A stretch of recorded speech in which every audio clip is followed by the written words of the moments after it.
Okay, it's Jason here.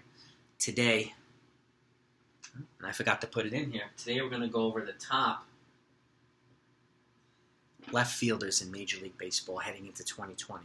Okay, I keep my list at top 5 instead of 10. I can easily go 10, but I want to keep them at top 5, keep these videos short and sweet so that if you want to see multiple positions, it's not going to take you a long time to get through them. These videos are 5, 6, 7 minutes tops. That way you can get through multiple videos if you want to watch a couple of positions, okay, or a couple of videos. So I'm going to go through my top 5 left fielders in Major League Baseball today. Take a look down below. I'll put a couple of positions. I'll put my center field video and a couple other ones. And if you want to see all the positions and you haven't yet subscribed, smash that subscribe button. You want to see the ones keep moving forward, hit that notification next to it.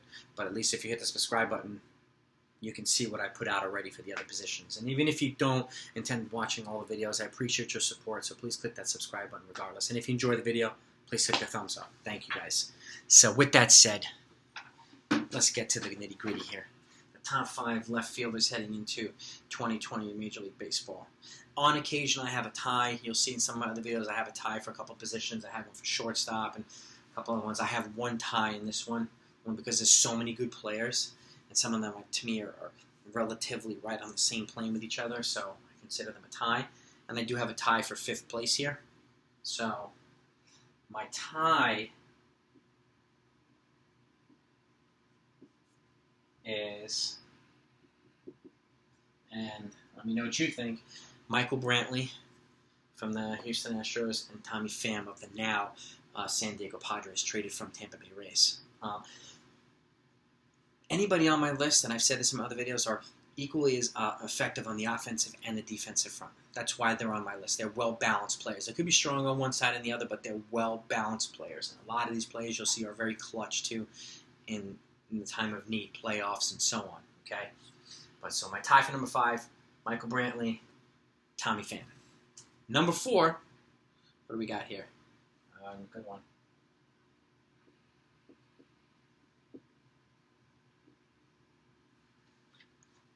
Austin Meadows. Know who he is? A lot of people don't, from the Tampa Bay Rays. The reason why I do this list is so that you can actually look up a player that you might not be familiar with. Okay, Austin Meadows, okay, from the Tampa Bay Rays. You'll see players from the Tampa Bay, you'll see players from the Oakland Athletics who don't know, we've never heard of these guys before, but they're so good and they're on such good teams that are underrated. And to me, the Tampa Bay Rays are like the A's. They do a lot with a little. They have low payrolls and they develop players extremely well. And the reason why I don't put these flashy videos out with guys jumping and throwing and all this stuff, because it doesn't really tell you the whole story. You look the player up, you'll see exactly why they're on this list. You'll see the stats. You'll see the things that are most important to you. And if you want to look up videos, you can look up videos. You're on this list for a reason. Okay? My number 4. My number 3, another name most people probably haven't heard of.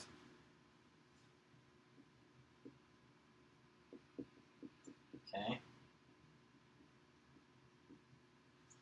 Matt Canha from the Oakland Athletics. Like I said, Tampa Bay, okay, Tampa Bay and Oakland.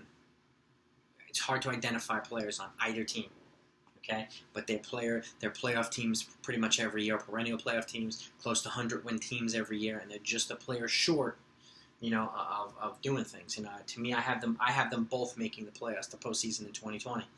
So if you want to look at my 2020 outlook, take a look down below. I'll put that video. And it's basically a 2020 outlook on teams based on what they've done or haven't done this offseason.